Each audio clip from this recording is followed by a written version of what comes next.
Hello everyone, welcome back to my channel.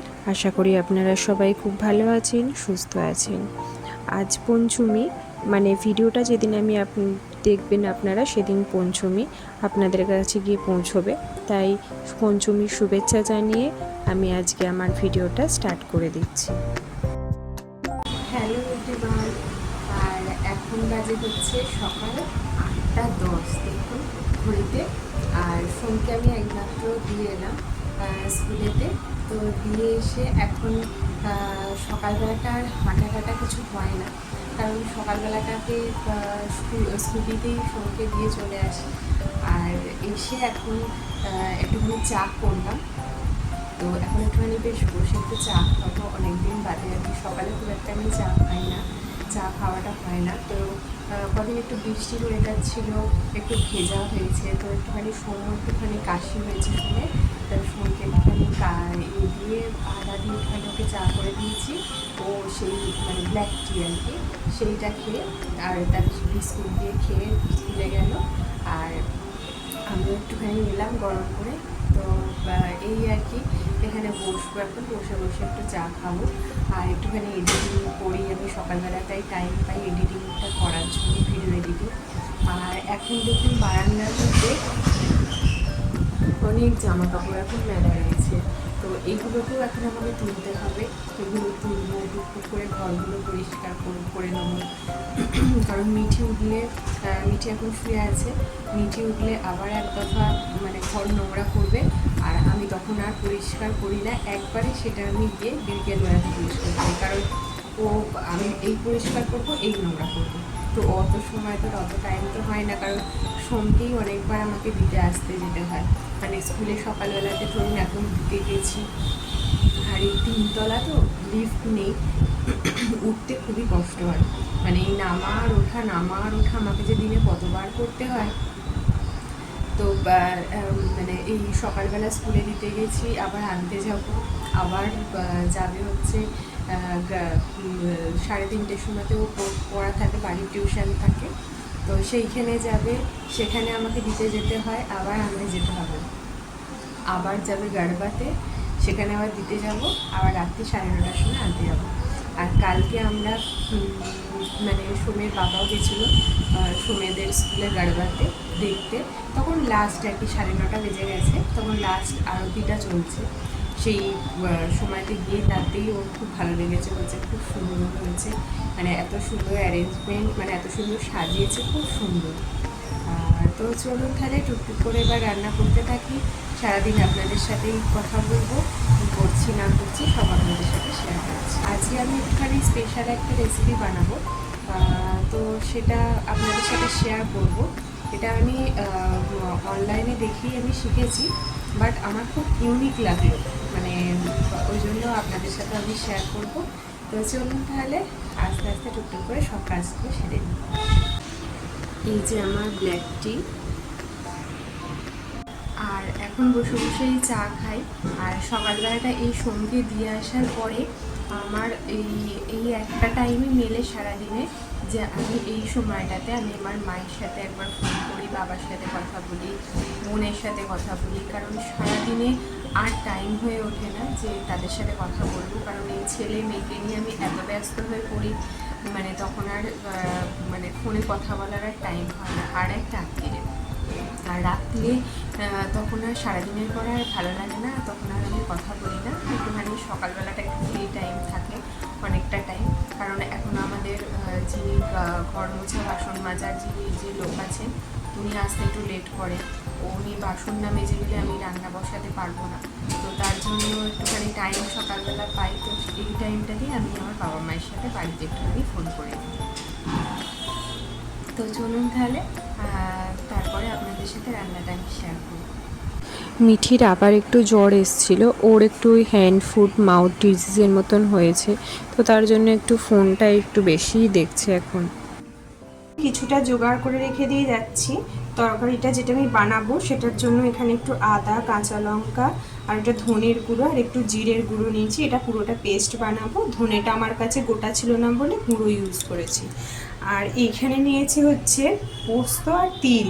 এটা শুধু পোস্ত দিয়ে ভালো হয়, কিন্তু আমার কাছে পোস্ত কম ছিল, আমি কলকাতা থেকে এনেছিলাম পোস্ত, তো তার জন্য আমি এই তিলটা একটু ইউজ করেছি।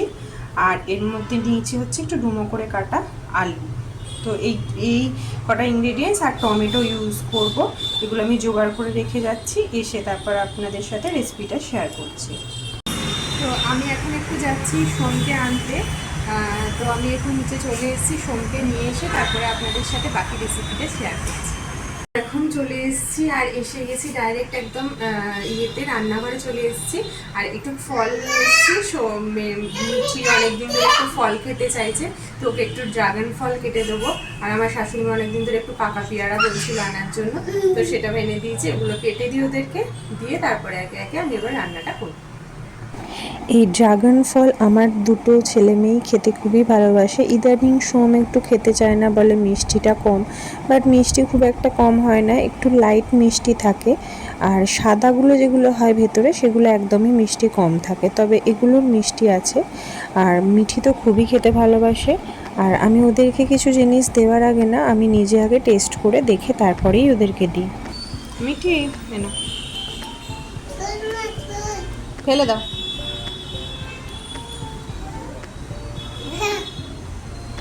ওটা দিয়ে দাও আমাকে, ওখানে রেখে দাও। এখানটা বসো শোনা, এখানে নিচে বসো, ঠাম্মি ওখানে চান করতে চলে যাবে, তুমি এখানটা নিচে বসে বসে খাও। এখানটা বসো, বসো এখানটা বসো। আর এখানে লাগছে হচ্ছে ভেজানো একটুখানি চাল। এইবার আমি এই পুরো ব্যাপারটা মানে তিল, পোস্ত আর এই যে চালটা পুরোটা একসাথে পেস্ট বানাবো। এবার আমি এর মধ্যে দিলাম হচ্ছে একটু ময়দা আর একটু স্বাদ মতো নুন দিয়ে এটা মেখে রেখে দেবো।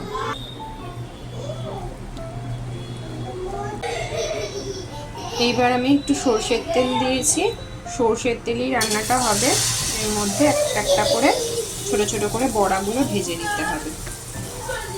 আমার এই রেসিপিটা আসলে খুব ইউনিক লেগেছে, তো তার জন্যই এটা আমি একটুখানি ট্রাই করছি।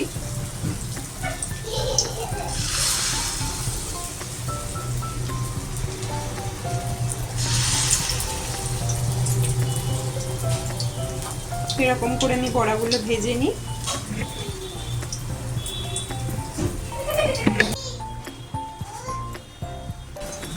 আচ্ছা, এই পোস্তর বড়া যেটা আমি করলাম, এটা আমি এইমাত্র আমি খাচ্ছি, মানে যেহেতু চাল বাটাটা দেওয়া রয়েছে, প্রচণ্ড মচমচে হয়েছে, শুধু খেতে তো অসাধারণ লাগছে।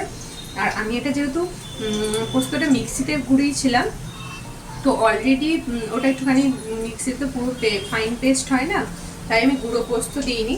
আর আমি যেখান থেকে দেখেছিলাম সেখানে ওনারা গুঁড়ো পোস্ত একটু ইউজ করেছিলেন, আর একটু মিষ্টি দিয়েছিল। আমি মিষ্টিটা দিইনি, স্কিপ করেছি, কারণ পোস্তটা অলরেডি মিষ্টি থাকে, তাই আমি দিইনি। আর এটা এতটাই মানে মচমচে হয়েছে, শুধু খেতে কিন্তু সুন্দর লাগছে। মানে ডাল দিয়েও, আর কাঁচা লঙ্কা বাটা দিয়েছিলেন ওনারা, আমি কাঁচা লঙ্কা বাটাটা ইউজ করিনি, আপনারা দিতে পারেন। মানে পোস্ত, শুধু পোস্ত দিয়ে, পোস্ত, চাল, কাঁচা লঙ্কা, এই তিনটে পেস্ট করতে পারেন। আমি পোস্তটা অল্প ছিল বলে তিল ইউজ করেছি, তবে তিল ইউজ করেছি বলে কিন্তু বোঝাই যাচ্ছে না যেটা আমি তিল ইউজ করেছি। কিন্তু হ্যাঁ, প্রচুর তেল টানছে, মানে ভাজতে গিয়ে খুবই তেল টানছে। মানে আমার হাতে দেখুন পুরো একদম তেল চপচপ করছে আর কি।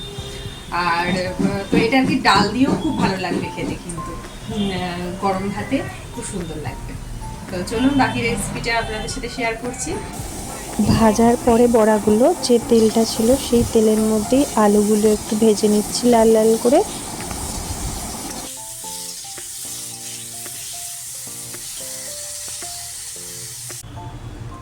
এবার কড়ার মধ্যে তেল দিয়ে নিয়েছি, এর মধ্যে আমি গোটা জিরে দিয়ে দিচ্ছি, আর তেজপাতা দিয়ে দিচ্ছি, আর একটা শুকনো লঙ্কা দিয়ে দিচ্ছি।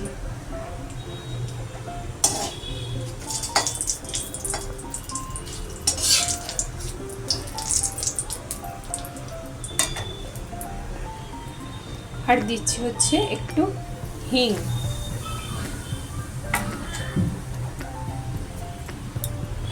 এবার এর মধ্যে এই বেটে রাখা মশলাটা দিয়ে দিলাম,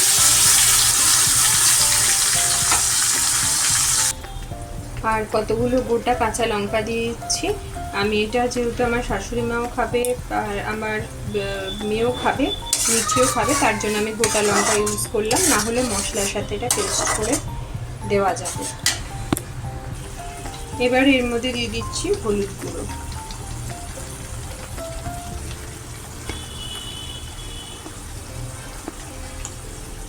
মশলাটা ভালো করে কষিয়ে নিতে হবে।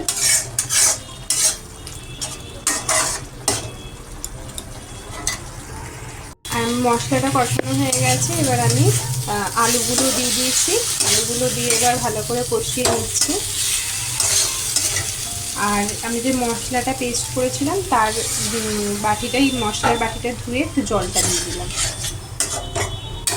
এবার এটা ভালো করে কষিয়ে নিয়ে এটা এবারে জল দিয়ে আমি এবার এটা আলুটা সেদ্ধ হওয়া পর্যন্ত ওয়েট করব। আমার আলুগুলো তো সেদ্ধ হয়ে গেছে, এবার আমি এর মধ্যে বড়াগুলো অ্যাড করে দেবো।